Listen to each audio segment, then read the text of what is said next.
Hello, welcome to Cosmology Talks. Today we have Silvia Manconi, who is a postdoc at Aachen University. She's talking today about dark matter constrained via Planck, but not via the cosmic microwave background. In fact, the cosmic microwave background here is a nuisance that they have to remove, so the tables have been turned. It's instead via emission of electrons and positrons when dark matter might annihilate in the galactic center, and then that would cause synchrotron radiation that would show up in the CMB.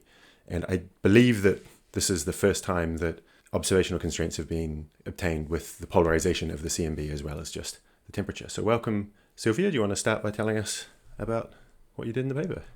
Yeah, sure. Thanks a lot for having me here. So first of all, this is a work that I didn't do alone, but I've done it together with Alessandro Cuoco, that now is in Turin, and Julian Lescourt, that is together with me in Aachen. We submitted this to the archive, and at the moment is under review in the journal. And I think that what we have done can be summarized by saying that we compute new dark matter annihilation constraints by computing the theoretical synchrotron emission from dark matter final states. So this is the so-called secondary emission from dark matter annihilations. And specifically, we are looking to the secondary emission that is falling into the microwave wavelength, that are the wavelength that are measured by the Planck satellite. And as you introduced, at those wavelengths, we have the Planck satellite in order to measure the CMB and the anisotropies of the CMB.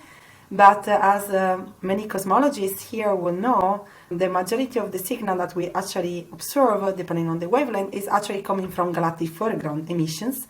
And as you correctly said, here now, this is our possible signal. So what we are going to do here is to subtract the CMB signal and to look to everything else that is left. And this is, for example, what I've shown here in those two figures that we are going to see afterwards in a few more details. So the idea here is to compare a map that is measured by the Planck satellite, that is including galactic foreground and maybe also some signal from dark matter annihilation secondary emission, to the dark matter annihilation signal that we can compute with our theoretical models. So having a dark matter profile, having a dark matter model that here are WIMPs, and so on and so forth. And by comparing those two observables, we can actually compute upper limits for the thermally average annihilation cross-section as a function of the dark matter mass. I guess there's something that a skeptical listener might worry about that actually isn't a problem, but it seems like it should be a problem. But of course, you don't know with certainty the equivalent emission from just normal standard sources in the center of the galaxy. So if you were to be saying you've got a detection of this signal, you'd have to understand that in great detail. But because you're only looking at an upper bound, what you're doing is extremely conservative. You're just saying, look, let's pretend everything came from the interesting new physics. This would be the upper bound.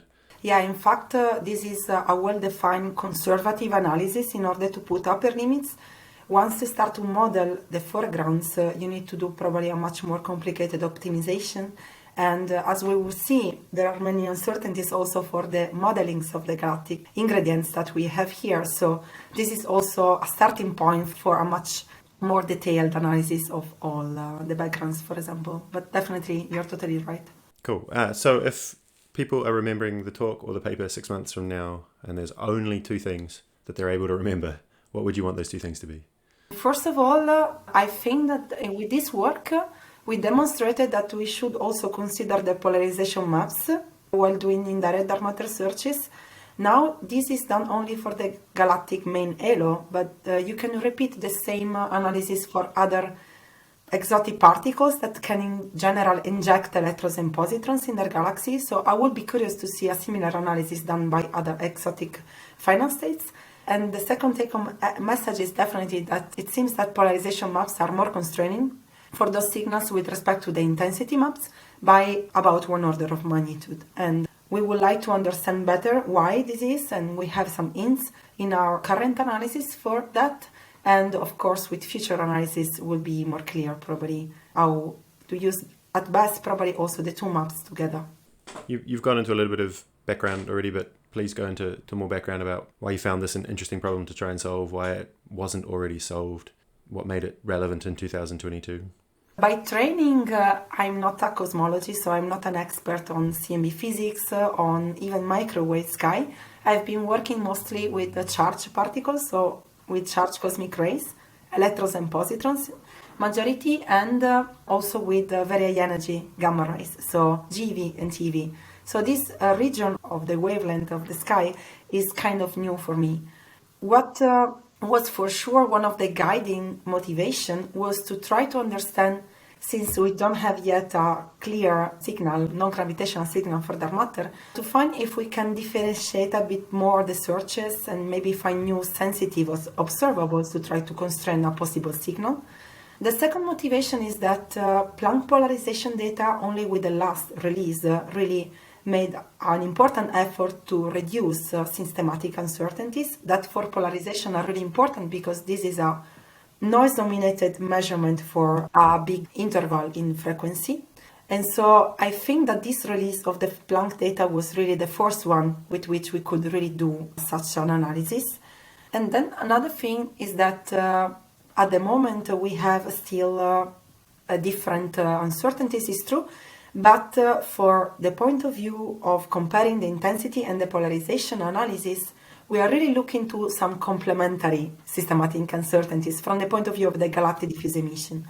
Because as in this very nice cartoon, this author visualized the polarized emission and the unpolarized, so the total intensity emission of the synchrotron emission are ruled by different components of the galactic magnetic field. So if we are looking to the polarized, so the polarization amplitude in this case, we need a coherent magnetic field, while the isotropic random, so the stochastic magnetic field, is producing the intensity. So also while differentiating the searches and the systematic uncertainties, we realized that this might be interesting because the model that we are using is not exactly the same for computing the signal. Are you, in like a few slides, going to go into the sort of detail about the physics of the dark matter annihilation and then how the synchrotron intensity is relevant? Or do you want to just sort of give a 1 or 2 sentence overview here? Yeah, definitely. So I can definitely start with this cartoon in which I show you the actually optical map, I think, of our Milky Way. And then superimposed, there is the spherical cow model that cosmic ray physicists have in mind whenever they want to model the transport of charged particles in the galaxy. So you see here kind of a cylinder of 4 to 6 kiloparsec and radius that is 20 kiloparsec. This is the region in which we believe the magnetic fields of our galaxy are confined. So this is going to be the region in which our charged particles can propagate randomly and also produce the synchrotron emission we are interested in, right? Then we have a thick disk here, in which we see also the majority of the optical light, but also the majority of light at different wavelengths, in which we expect to have the majority of the target gas and the cosmic ray sources, such as supernova or pulsar with nebula. And here, if you want to compute what are the primary sources of cosmic ray electrons and positrons, you should look really to the catalogs of supernova or pulsar with nebula and compute what is their emission. And here those random lines that I've put are for electrons and positrons. Some source will produce only electrons, some other will produce electrons and positrons in the same way. Another important production mechanism for electrons and positrons in the galaxy is the spallation of primary particles. So you have, for example, a proton is interacting with the interstellar emission proton that is laying around and will produce in the final state pions that will decay into electrons and positrons. So we are already starting to produce particles, electrons and positrons that will lie in this cosmic ray sea. And what they will do after they are produced? They will propagate in this magnetic field halo, and for electrons and positrons at those energies, so around GeV, few hundred of GeV, the most important processes we need to take into account is in fact the random motion in the magnetic field and homogeneities, and then different energy losses. The most important ones being the synchrotron emission in the galactic magnetic field, and the inverse Compton scattering in the photon fields of the Milky Way.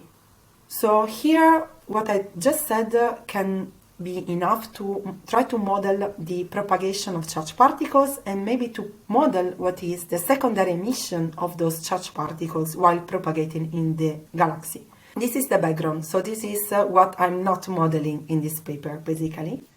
But this is what Planck probably is majorly seen, right? So this is, as we know, probably the majority of this emission is coming from electrons and positrons that have been produced by primary sources such as supernova remnants. But imagine now that we have a dark matter halo in our galaxy, and this dark matter halo is filled with dark matter particles that I call here Xi. And those dark matter particles can annihilate into different final states, for example, BB bar, mu plus, mu minus, or even electrons and positrons purely. And in this final state chain, at some point I will produce stable electrons and positrons. So this is working as another primary injection mechanism for electrons and positrons in my galaxy that can produce, again, secondary emission. So I would expect to have a synchrotron emission produced by those particles, and now the morphology of my signal will be ruled both by my dark matter density, so by the dark matter density of the main halo, but also about the structure of the magnetic field. Because whenever the magnetic field is more strong, for example, I would expect a stronger synchrotron emission. Whenever I have a coherent or isotropic random magnetic field, I will expect a stronger emission in polarization or intensity. And this is the point in which also the model of the galactic magnetic field is taken into place. So in this equation here, you see the way in which we actually compute what is the intensity of the synchrotron emission, both in the Stokes I or P, as a function of the frequency and of the position in the sky in galactic B and L. And you see here that we need to integrate along the line of sight the distribution of signal that is produced by a given density. So this is the number density of electrons and positrons that is a function of position in the galaxy and of energy. And then we have the synchrotron power, so the rule that is given to us how those electrons and positrons are producing this secondary emission that is depending on the magnetic field. Then you integrate out this in energy and in line of sight, and you obtain your projected signals on the sky. Is the galactic center relevant here because that's where the magnetic fields will be? Because I guess the non-dark matter sources are kind of clustered in the disk, but dark matter, I guess you'd expect to be more diffuse. But you would still expect a bit of a cusp at the center. So it might be that there's more dark matter at the center to annihilate, but it might just be that there's more magnetic fields. So this is a very nice intuition. In order to follow up on this, I can show probably to you directly the maps of the ratio between the dark matter signal and the data. So as you are right, we expect that at the very galactic center, it's true that the dark matter emission is high because the dark matter density is peaked in the Navarro-Frankel-White profile, for example. But then we have also a very big background from the sources that are concentrated in the disk. And in fact, if you look to the scale here, for example, for the intensity map, this is the pixel by pixel ratio between the data plus the error and the dark matter signal. And you see that actually the yellow part in the scale is the high annihilation cross-section upper limit. So this is not really constraining. The most constraining parts are in dark blue. And you see that the most constraining regions are actually a little bit above and below the galactic plane, where the dark matter density is still high, but we have less background. And this is not connected to the fact that we are modeling the background, but it's connected to the strength of the data, basically, so the amount of photons that we are actually observing. When you say the dark matter signal here, there must be some freedom with respect to like the amplitude there, because we don't know what the dark matter model is. Yes, so for computing those figures, I fixed the thermal annihilation cross-section just as a reference. This is the amplitude of the signal, but of course you have also the uncertainties in the dark matter profile that can change a bit. So if we want, we can also go to that later on. Just before you do go back to the linear part of the talk, it's curious that the signal is coming out in the microwave frequency. It just seems a bit of a coincidence. Or is it coming out in lots of frequencies and it's really just the microwave that we've measured well enough that we can use for constraints? This is also a very good question, and for this we can look to the spectrum of the signal. So this is the intensity that we also can interpret as a temperature, relating the Rayleigh engine's temperature to the intensity of the synchrotron signal. And you see that the dark matter signal is extending into a very broad energy range. So here you see, for example, the signal for a dark matter mass of 50 GeV. The different lines are for different annihilation cross-sections. And depending on the dark matter mass, the peak can move to the microwave where the Planck is taking data. But in principle, you can look also to other lower wavelengths. And in fact, this was done by many researchers before us, specifically with the intensity. With the polarization, the discussion is similar. You need to be careful with the depolarization effect that can affect your signal at a slightly lower frequency, so around 1 gigahertz or so. I didn't look carefully to other datasets because there are not so many in the polarization signal, so Planck is really state of the art. But if you want to extend this analysis also to other wavelengths, probably you need to take into account other effects. And also, this is a region in which the synchrotron emission is kind of a power law. So the expected synchrotron emission is a power law. Then the dust emission will pop up also in the polarization as this is doing for the intensity. So maybe you will be less constraining because your background will be again higher. When you say dust will show up because the synchrotron is a power law, you mean because it's decreasing, eventually it'll decrease below the dust? Yeah. So if you have in mind the standard Planck plot in which you have the different components extracted by the component extraction by the Planck collaboration, you see that the synchrotron is a power law. Then you have the free emission that is basically a plateau. And then you have the thermal dust that is raising at higher frequencies like 100 gigahertz and so on. And you also might remember that the CMB signal is less strong in polarization. So also subtracting the CMB in the polarization is not really important, while for the intensity is a bit more important because it's a sizable part of what you are observing. Yeah. Let's get into the details, or let's get further into the details of what you did. In this figure, in the upper part, I'm looking just to the Planck data. So left is intensity and right polarization. This is for 30 gigahertz. We are considering all the low frequency measurement by the Planck collaboration, so 30, 44, and 70. But as a matter of fact, 30 gigahertz is the most constraining one. So the upper panels show you the CMB subtracted maps. So here everything is there, backgrounds from astrophysics, maybe also dark matter signal. And the lower part is instead an estimation of the error. Because whenever you want to compute upper limits, it's not enough to compare only with the data, but you need also to define an uncertainty.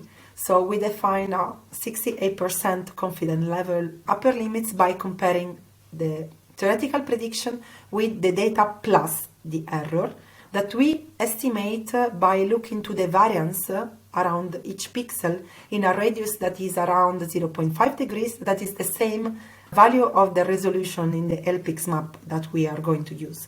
So we are kind of estimating the variance of the signal in this way. And those bottom maps are our estimation for the 30 gigahertz data. And you see here that we have two big spots that are dark in this scale. This means that there the error is smaller, and this is following the scanning pattern of the Planck satellite. So this is expected. And also where we have point sources, for example in the intensity map, we have a higher error estimation because the number of photons that we observe is higher. So also in this case we are kind of conservative because we are not subtracting any point source. So really the constraining power is coming from regions in which we don't have point sources, but we accounted in any case the error for this. Other few steps that we use in order to process the data are also initial smoothing to increase the signal over background ratio, because in particular the polarization maps contain still a lot of noise, also in this last release. And then we degrade the maps because the native Planck maps have an extraordinary resolution. But for the theory map, we decided to go to 0.5 degree of resolution, also because at lower scales, the uncertainties in the morphology really of the theoretical signal start to be really important. So the difference between smoothing and degrading is that in principle you could smooth with a certain filter width, but then still have pixels that are within that smoothing. But I guess once you've smoothed, maybe there isn't any point in having higher resolution. Yeah, the smoothing is done with a Gaussian beam, as typically done for those maps, while the degrading is really in the LPX scenario. You take one big pixel that is containing small pixel in the LPX scheme, and then you average out in each region. So it's really degrading the resolution of your map, not smoothing. So the actual kind of spatial resolution of the signal is not super relevant to you, just kind of the broad spectrum angular resolution is relevant. Yes, yes. So up to 0.5 degrees, we have both the theory and the data. We tried also actually in the paper there is in the additional material a trial in which we try to compute the upper limits with different resolutions, so degrading to lower or higher resolution. And what you see is that at some point you hit a plateau in which you cannot go anymore because you are noise dominated. Because if you increase the number of pixels, you are increasing the number of observations, and if you are in a noise-dominated scenario, the number of observations is then important. This is something that we already had a look. So this is the way in which we compute the signal, the theoretical signal from dark matter annihilation. And in order to do that, we didn't wrote this from scratch, but we used a tool that is available. This is the Galprop version 54 that was used before to compute the galactic foreground emission. So the analysis of the polarized emission was done with this version, but without considering dark matter emission. So we were pretty confident that this was very well tested also to compute the polarization signal. And we were also testing this computation with what was available in the literature. So the magnetic fields in the center of the galaxy, maybe this is a huge can of worms to be opening, but where do they come from? This is a very good question. Right. I was just wondering whether, let's say there is a specific WIMP model of dark matter, would there be enough actual effect of annihilation there that there's a kind of back reaction on the magnetic field that it is changing it in some way? Or is it that you can treat them as two completely independent things? There is the magnetic field, and then there is the electron positrons from the dark matter that interacts with it. We are working in the scenario in which the galactic magnetic field is there. So there is not any back reaction. But in principle, if you have charged particles laying around, you would expect also some self-generated turbulence from. So this is currently a problem that is also, state of the art in cosmic ray propagation itself. So we are still trying to understand if there is a back reaction between the charged particles that are propagating into the magnetic fields and homogeneities and the small-scale magnetic field that can be produced by charged particles itself. So here we are working under the assumption that the galactic magnetic field is kind of static there and has been created by some process, and we have charged particles aligned there. As for the magnetic field models, those are one of the main inputs in our computation, so we should model them carefully. And we didn't work out a new model of the galactic magnetic field, but we used different benchmarks that are available in the literature that have been fitting rotation measure data and also microwave data and radio data. And what is important to state here again is that the galactic magnetic field has different components. So we know that there is a regular component, a large scale regular component. So this is an order magnetic field, and this is the component that is most important to compute the polarized emission. And then we have a random field that is varying on small scales, and both components have been detailed modeling into those different benchmarks. So for example, you might have heard the Johnson and Farrar model from 2012 that is one of the most used. You see here on the upper line here of the different plots the ordered magnetic field, and in the lower panels the random field components, and those different panels are different models available in the literature. So even without knowing exactly which model you are looking at, you see already by eye that the uncertainties are huge. Because, for example, here we are modeling the regular magnetic field like a torus, basically, while here the regular magnetic field is following the spiral arm pattern of the Milky Way.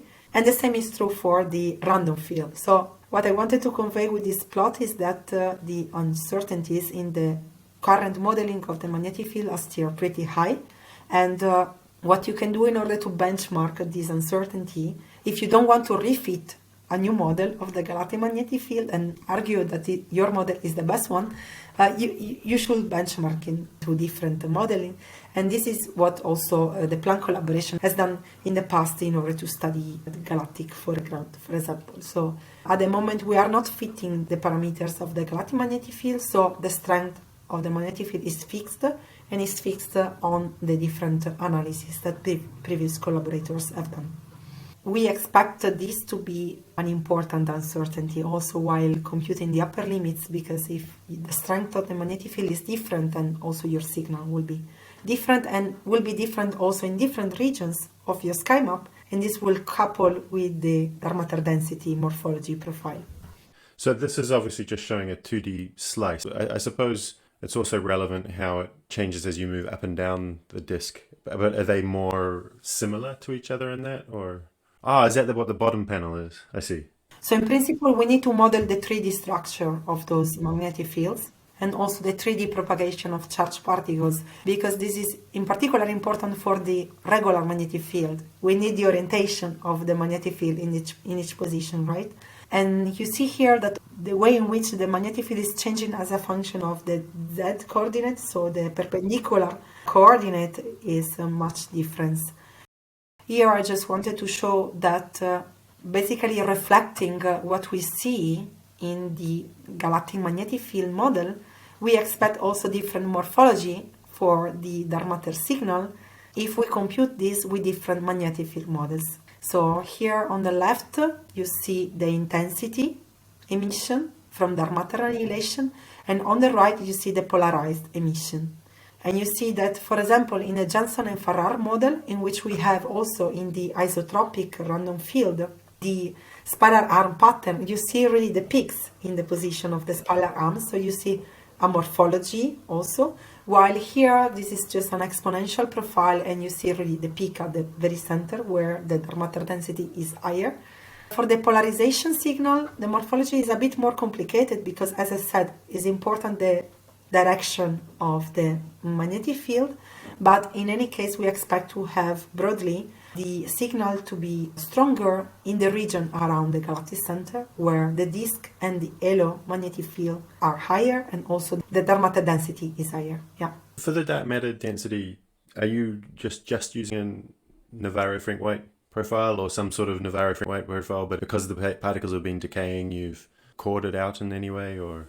So what we have been doing here again is benchmarking according to different models that are widely used, mostly to be comparable to other indirect dark matter searches in which similar profiles were used. So the benchmark we used is a standard Navarro-Frank-White, and then we also used a generalized Navarro-Frank-White, so this red dashed line, that should include also some baryonic effect. At least this is more compatible with simulations in which also baryonic effects are included. And then there is also a Barkett profile, so a standard chord profile that is not producing any spike at the very galactic center. So this is an important uncertainty. And again, here will be really difficult to fix the dark matter profile by looking to cosmic ray electrons and positrons. So here we need to rely on other inputs and other analysis, and we are benchmarking over the different models. I guess what I was wondering about is the NFW comes from pure in-body particles. They're not doing any other physics. But explicitly, you're looking for the annihilation. I was wondering whether, I mean, I guess it's a sort of back reaction question. If enough particles in the core were decaying, then you'd lose density in the core. But maybe it's not, the annihilation rate isn't high enough. Yeah, I should look again if there have been actually works computing that, because at the moment I don't have it in mind. I know that there have been works trying to include also the baryonic feedback effects into the cold dark matter simulations, but at this moment I'm not sure if someone have computed also the effect of possible final states of dark matter annihilation, as you are saying. So this is an interesting question. I guess this Barkett profile would be an extreme case of that. Whatever the reality is will be somewhere in between your benchmarks. Yeah. I think this can be a fair statement once you normalize them all to the local dark matter density. the summary plot that we included in the paper. That is the upper limits as a function of the dark matter mass for different dark matter annihilation channels. So this is a very busy plot. The dashed lines are the limits you can obtain by looking to the intensity maps, and the solid lines are the limits that you obtain with the polarization map. So the first message here is that, one of the take-home message as before, is that no matter the channel that you look at, the polarization maps appear to be more constraining with respect to the intensity maps in this very conservative analysis. And for some channel, in particular the mu plus mu minus channel that is injecting a lot of electrons and positrons, you obtain more constraining upper limits, and the upper limits are comparable to the Planck CMB upper limits that have been published in the last release. So those dot dash lines are for the different channels, but using the Planck CMB data. So this is a completely different physics. We are looking to ejection of energy, and we are looking to CMB anisotropies, but at the end, the quantity that we want to constrain is the same, is the dark matter annihilation cross-section, so we can compare the results. And in the same vanilla WIMP model, we obtain similar results for this mu plus mu minus. Of course, this is not the most constraining method that is available in market, because this is a conservative analysis, so you can find more aggressive analysis in direct dark matter searches based, in which you obtain much more constraining upper limits that are 18 the thermal cross-section at around sometimes also 100 GeV of dark matter mass, but there other uncertainties are coming into play, so you need to be careful. The reason why we are comparing here with the Planck CMB is that we are using similar datasets, in the sense that they are all taken by the Planck satellite, and this is also considered one of the most important channels to constrain wind dark matter annihilation. In the paper we have also a compilation with other probes, but this is just an example of the constraining power. And is there any theoretical preference at these masses, or is this just you've shown this range because it happens to be the most well-constrained range? Yeah, so this region is definitely the region of the parameter space that we are constraining the most, but this is theoretical motivated, because when we were building, let's say, also the telescopes, if you are searching for a vanilla WIMP dark matter particle and you believe in the thermal average annihilation cross-section scenario, then you expect dark matter particles exactly at the weak scale. So this range of dark matter masses is actually the first range in which you want to look at if you want to test the thermal dark matter particle in this case. It's true that the range of dark matter masses that at the moment we are investigating is much broader. For WIMP dark matter at very large masses, at some point you have problems with unitarity, so you should stop. And at low dark matter masses, at some point you have problems with structural formation, as you know. So something at the order of the GeV region is something that we are testing at the moment also with the Fermi-Lab telescope, for example, and also with cosmic rays in direct searches. When you say at low masses you get problems with structure formation, you mean because if it's thermally produced it becomes warm dark matter? Yes, exactly. Okay. But you could still have lower mass but just produced some other way. Yes, so there have been also studies using MEV, for example, dark matter masses, also in the indirect searches. And for this you need to go, depending on the mission that you're looking at. If you are looking, for example, to cosmic rays, you need to go to other telescopes. So, for example, there have been a lot of studies using the integral telescope observation of MEV photons. So, depending on your dark matter model, you need to choose your telescope wisely.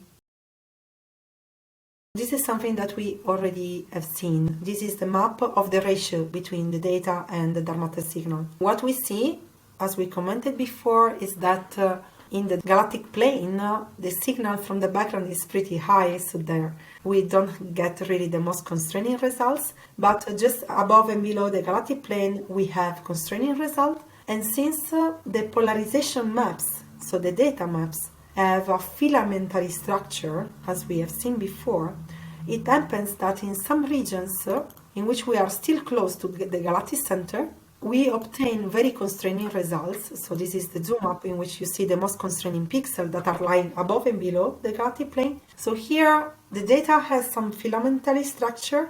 So you have some region in which the signal is higher in the data and very low around those pixels, but the dark matter density is not changing so quickly. So you have still a high dark matter density in those regions.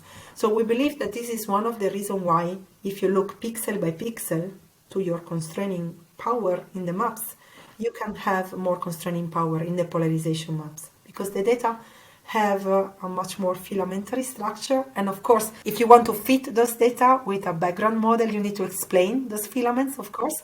But in our very simple dark matter model, in which we believe there is a non-isotropic but a dark matter density that is following the profile, for example, the Navarro-Franke Y, here we expect still a pretty high density. While the intensity signal is less filamentary, is much more uniform across the different radius, let's say, from the galactic center. So we obtain constraining power from pixels that are more far away from the galactic center, where the dark matter density is smaller. The other reasonable idea for which the polarization might be more constraining with respect to the intensity is the fact that, as we were saying before, the contributions from the background that are given the data that we have follow different laws as a function of the frequency. So for polarization, we have mostly the synchrotron emission, that is a power law, and then the dust emission, that is another rising power law with opposite sign. While for the intensity, we have also a plateau, that is the free emission. And this free emission is actually peaked at the low frequencies of the Planck instrument. So in this region, if we are trying to look at to some bumpy like emissions, such for example the contribution from the dark matter signal, it's probably more efficient to look to the polarization, because the data and also the background is a decreasing function for a moment. Something that we were commenting before is the uncertainty in the dark matter profile that is directly mapped into an uncertainty in the upper limits. So you see that whenever you have a higher dark matter density towards the galactic center, you have more constraining results, and the other way around for the Barker profile. So this is pretty intuitive, and the uncertainty is pretty big. So also here, fixing the dark matter density profile will be really important, but this is a problem that is affecting all the indirect dark matter sources that are really sensitive to the inner galaxy part. And another important uncertainty is the magnetic field configuration. So here in the upper panel, different colors are for different models, and models that have a larger strength, for example, of the regular magnetic field, such as the Jensen and Ferrar model, give us more stringent constraints, while the constraints have been shown to you up to now are for this intermediate model, this Pshirkov et al. Model. So whenever it was possible, we tried to use as benchmark the intermediate results. This was pretty true for the magnetic field model, also for the density profile. For the propagation of cosmic ray particles, actually we ended up using the conservative choice, so really the model that is giving to us the less constraining results. Normally this would come up, I guess, in what comes next, but I guess it does look like there are some leading things that would need to be done to make it less uncertain. I guess you would want to have a better magnetic field model and things like that. Yeah, exactly. So I think that the perspectives of this analysis are shared with many other analyses in the community. So we are not at first pointing out that the dark matter density towards the galactic center is uncertain, or that we need to constrain better the magnetic field models. Those are hard problems, but with a plethora of new observations in the future, we hope to start removing some level of uncertainty in this way. And we hope that in this way we can also try to put some more aggressive constraints by really modeling the background emission. Your results were in individual frequency channels, or did it depend on the fact that some of the signals were changing with frequency? Could you do a full spectral analysis as well? Or? So the Planck low frequency data are for 30, 44 and 70 GHz, if I'm not wrong. So the majority of the analysis I've been showing to you, and that is also in the paper, is for 30 gigahertz. We repeated the analysis also for the other two channels, as was shown here. So those other two lines for 44 and 70 gigahertz. And you see that depending on the dark matter mass, you expect the peak of the dark matter emission to be shifted to lower or higher frequencies. But for the polarization emission, we realized that the 44 and 70 gigahertz maps are even more noise dominated, so you don't gain much. So this effect of gaining for high dark matter masses, where you expect the peak, is somehow leveled up by the fact that the 44 and 70 gigahertz Planck maps are more noisy. So whenever you add the noise estimate, so the error estimate that we estimated, you end up with most similar analysis. So there is this plot in the paper, I think one of the last figures, in which we computed the upper limits for the different channels. I guess what I was thinking is using all three maps at the same time as an almost a kind of component separation kind of thing.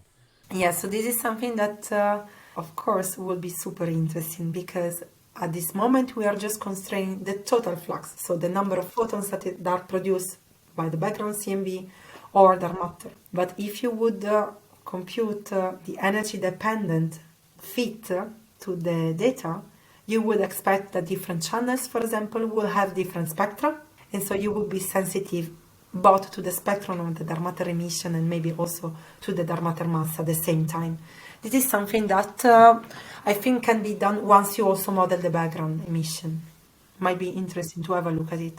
Maybe with the new forthcoming polarization maps, we will have much more signal-dominated maps also for the high frequencies, and this can be repeated. Maybe the modeling of the background has not been done as well yet because such data doesn't exist in. Yes, so the component separation that the Planck collaboration is doing is partially based on the model of the cosmic ray density and the magnetic field, but this is really component separation, so it's something different. We could trust also those analysis in principle and just use the background as is estimated by the component separation analysis. This is something that we might attempt in the near future to see what will happen. Yeah. What else is on the agenda? I guess for you as yourself and your collaborators, but also for the rest of us, what should we be changing? So I would be interested to see repeated a similar analysis also for other targets, because here we are looking to the dark matter galactic main halo, but I would expect that the Planck maps can be used also to look to polarized signals from other targets to see if we can constrain a possible contribution from dark matter. And also other exotic injectors of electrons and positrons. So WIMPs, dark matter annihilation, are not the only mechanism with which you could inject electrons and positrons. You could have other dark matter models, and it will be interesting, I think, to test other particle dark matter hypotheses in this case. And then another interesting perspective is that we should have forthcoming data at the polarized millimeter sky with the late burst satellite that, if I understood correctly, is accepted and should fly at some point in less than 10 years. When you say other targets, do you mean just like dwarf galaxies of the Milky Way, or are you meaning something else? Yes, for example, yeah. I think that for it you will need really an instrument that is looking to the polarized emission in the region of interest of the dwarf spherular galaxy, for example. But as far as I know, this analysis was done again only with the intensity of the synchrotron emission and not with the polarization. So it will be interesting to understand if this is possible, if there is something that is forbidding this for some reason, or if we can maybe add the polarization to the plethora of observables that we typically look at. The last question then is what work being done in cosmology do you think is particularly underappreciated by the community as a whole? Yeah, so this is a question that is complicated for me because I'm not really a cosmologist, so I will not define me a cosmologist. It might give you the best perspective. You can give the outsider perspective. I see that the astroparticle community, to which I refer to mostly, and the cosmology community are kind of merging up slowly. So I hope that also all the constraints or the modeling that we are doing in the astroparticle community can be useful, and the other way around for the cosmology community. So everything you were discussing about the back reaction, for example, is a very interesting problem that at the moment is overlooked, definitely. So might be interesting to understand this. I know that there is a H0 measurement done by gamma rays that has very big errors, but maybe also in order to solve the tension, we should look to other probes that are not really cosmological in the traditional sense, but can give us some complementary view. All right. Well, thank you everyone for watching. If you like this, do click the like button and subscribe and click the bell to be notified of new videos. Normally I suggest an alternative video at this point, but I don't have one on my mind, so I'll let the YouTube algorithm pick which one is going to advertise itself on the screen right now. And other than that, thank you, Silvia, for the great talk. Thank you.